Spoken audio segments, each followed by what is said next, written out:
கீரையிலேயே அதிக சத்துள்ள கீரை இந்த பாலக்கீரை அப்படின்னு தான் சொல்லலாங்க. நமக்கு பாலூட்டும் தாய்மார்களுக்கெல்லாம் இந்த பாலக்கீரையை அடிக்கடி கொடுத்துட்டே வந்தோம் அப்படின்னா பால் செம்மையாக ஊறும். அதே சமயத்தில் குழந்தைங்களும் நல்லா கொழு கொழுன்னு வளருவாங்க. இதில் அதிகப்படியான ஊட்டச்சத்துக்கள் இருக்கிறதால நமக்கு அனீமியா போன்ற பிரச்சனைகளும் வராது. கண்டிப்பாக வாரத்தில் 4 நாள் கூட நம்ம இதை தொடர்ந்து எடுத்துக்கிட்டு வந்தோம் அப்படின்னா ரத்தம் நல்லாவே ஊறுங்க, உடம்பும் நல்லா வலுப்பெறும். இப்போது பாலக்கீரையை இந்த மாதிரி நல்லா கழுவி எடுத்துட்டு சின்ன சின்னதாக கட் பண்ணி எடுத்துக்கலாங்க. பாலக்கீரையை சமைக்கும்போது பார்த்தீங்கன்னா இந்த மெத்தடில் சமைச்சு பாருங்கள், ரொம்ப டேஸ்டியாக இருக்கும். அதே சமயத்தில் வீட்டில் இருக்கக்கூடிய சின்ன குழந்தைங்க கூட அம்மா கீரை செஞ்சு கொடுங்கம்மா அப்படின்னு உங்ககிட்ட வந்து கேட்குற அளவுக்கு ரொம்ப ரொம்ப டேஸ்டியாக இருக்கக்கூடிய இந்த ரெசிபியை நம்ம எப்படி பண்ணுறது அப்படின்னு பார்க்கலாமாங்க. இப்போ இந்த கீரையை நான் இந்த மாதிரி கட் பண்ணி எடுத்து வச்சுருக்கிறேன், சின்ன சின்ன பீஸாக கட் பண்ணி எடுத்து வச்சுருக்கிறேங்க. இப்போ நம்ம ஒரு கடாய் எடுத்துக்கலாம். கடாயில் 2 ஸ்பூனுக்கு சமையல் எண்ணெய் சேர்த்துக்கிறேங்க. சமையல் எண்ணெய் சேர்த்து கொஞ்சமாக காஞ்சி வந்ததுக்கப்புறமா 1 ஸ்பூனுக்கு கடுகு சேர்த்துக்கலாங்க. 1/2 ஸ்பூனுக்கு ஜீரகம் சேர்த்துக்கலாங்க. நல்ல வாசனையாக இருக்கணும் அப்படிங்கிறதுக்காக நான் இதில் கொஞ்சமாக சோம்பு சேர்த்துக்கிறேன். ஒரு 1/4 ஸ்பூனோ அல்லது 1/2 ஸ்பூனோ நம்ம வந்து சோம்பு சேர்த்துக்கலாம். நல்ல ஒரு ஃப்ளேவர் கொடுக்கும் நமக்கு. இப்போ இது நல்லாவே பொரிஞ்சு வரட்டும். இந்த டைமில் நம்ம ஒரே ஒரு வெங்காயத்தை சின்ன சின்ன பீஸாக கட் பண்ணி வச்சுக்கலாங்க. மீடியம் சைஸில் இருக்கக்கூடிய ஒரு வெங்காயம் எடுத்து சின்னதாக கட் பண்ணி வச்சுருக்கிறேன், அதையும் நாம் இதில் சேர்த்துக்கலாங்க. பொதுவாக வீட்டில் கீரைகள் செஞ்சோம் அப்படின்னா குழந்தைங்கள்லாம் அவ்வளோவா விரும்பி சாப்பிட மாட்டாங்க. ஆனால் இது மாதிரி செஞ்சு கொடுத்து பாருங்கள், ஒரு நாள் என்ன 4 நாள் கூட கேட்டு வாங்கி சாப்பிடுவாங்க.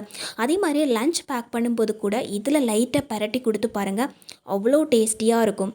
5 பூண்டு நல்லா தட்டி எடுத்து வச்சுருக்குறாங்க, அதையும் இதில் சேர்த்துக்கலாம். இப்போது இது கூட சேர்த்ததுக்கப்புறமா ஒரு தடவை நல்லா மிக்ஸ் பண்ணி விட்டுக்கலாங்க.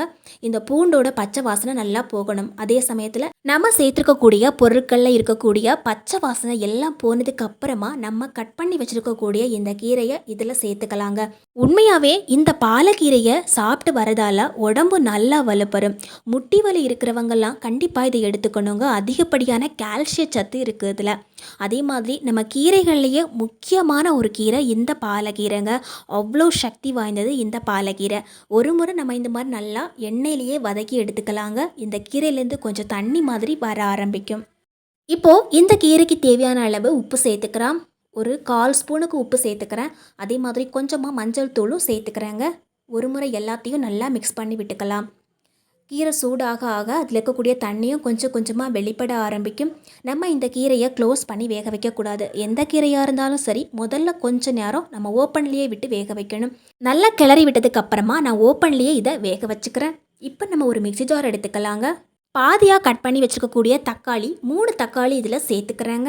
இப்போது 1 ஸ்பூனுக்கு குழம்பு மசாலா தூள் சேர்த்துக்கலாங்க. 1/4 ஸ்பூனுக்கு ஜீரகத்தூள் சேர்த்துக்கலாங்க. கொஞ்சமாக கரம் மசாலா, ஒரு 1/4 ஸ்பூனுக்கு கரம் மசாலா சேர்த்துக்கலாங்க. இப்போ நம்ம இதில் தண்ணி எதுவுமே சேர்க்கணுன்னு அவசியம் கிடையாது. நம்ம சேர்த்துருக்கக்கூடிய அந்த தக்காளிலேருந்தே தண்ணி வந்துடும்.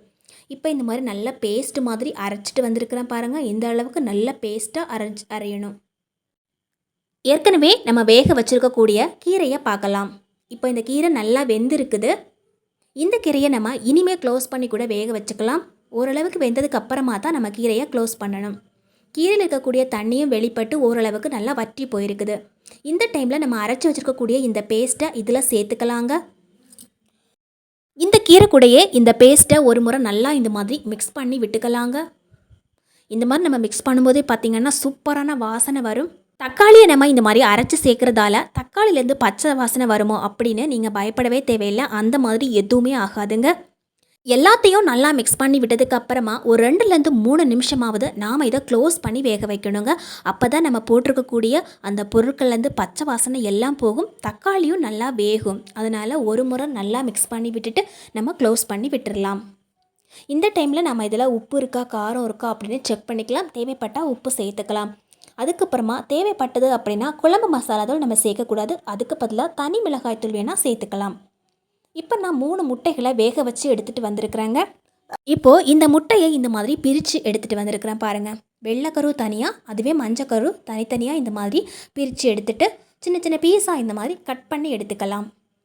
இந்த மாதிரி கட் பண்ணும்போது என்ன ஆகும் அப்படின்னா ஈஸியாக கட் ஆகிடும். இப்போது 3 முட்டையுமே நான் இந்த மாதிரி சின்ன சின்ன கட் பண்ணி எடுத்துகிட்டு வந்திருக்கிறேன். நாம் இந்த முட்டையும் இதில் சேர்க்கும்போது என்னாகும் அப்படின்னா நம்ம சாப்பிடும்போது இடையில அந்த முட்டையும் இருக்கும், சாப்பிட்றதுக்கு ரொம்ப டேஸ்டியாக இருக்கும். நம்ம லஞ்ச் பாக்ஸ்லலாம் இதை அப்படியே பரட்டி கொடுத்தோம் அப்படின்னா இடைக்கிடைக்கு இந்த முட்டையும் இருக்கும், பார்க்குறதுக்கு நல்லாயிருக்கும். அதே சமயத்தில் நம்ம ஒவ்வொரு வாயும் எடுத்து வைக்கும்போது இதுக்கு நமக்கு சைடிஷ் எதுவும் தனியாக செய்யணும் அப்படிங்கிற அவசியமும் இருக்காது. இப்போ இந்த முட்டையை இதில் சேர்த்துக்கிட்டேன். இதுக்கு தேவையான அளவு மிளகுத்தூள் சேர்த்துக்கிறேங்க.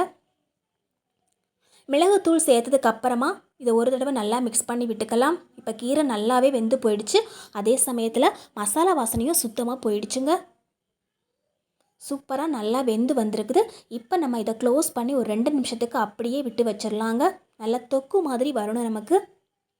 இதை அப்படியே எடுத்து கொஞ்சமாக சோறு போட்டு பரட்டி சாப்பிட்டு பாருங்கள், அவ்வளோ ருசியாக இருக்கும். நார்மலாக எப்போவும் செய்கிற மாதிரி கீரை பொரியல், கீரை கடையல் அந்த மாதிரி செய்கிறத விட இந்த மாதிரி ஒரு வெரைட்டியாக குழந்தைங்களுக்கு செஞ்சு கொடுத்து பாருங்கள். குழந்தைங்க என்ன பெரியவங்களே கேட்டு வாங்கி சாப்பிடுவாங்க. ரொம்ப டேஸ்டியாக இருக்குங்க இந்த மாதிரி நம்ம மசாலாக்கள் எல்லாம் சேர்த்து செய்யும்போது. இது ஒன்றே வச்சு நம்ம அவ்வளோ சோறு சாப்பிட்டுக்கலாம். நம்ம இதுக்கு தனியாக எந்த சைட்ஸும் செய்யணும் அப்படிங்கிற அவசியம் கிடையாது. ரொம்பவே டேஸ்டியாக இருக்கக்கூடிய இந்த கீரை ரெசிபியை ஒரு முறையாவது செஞ்சு பாருங்கள். கண்டிப்பாக நீங்களே கமெண்ட் பண்ணுவீங்க ரொம்ப நல்லா இருந்துச்சு அப்படின்னு. வீடியோ பிடிச்சா கண்டிப்பாக லைக் பண்ணி ஷேர் பண்ணுங்கள் ஃப்ரெண்ட்ஸ்.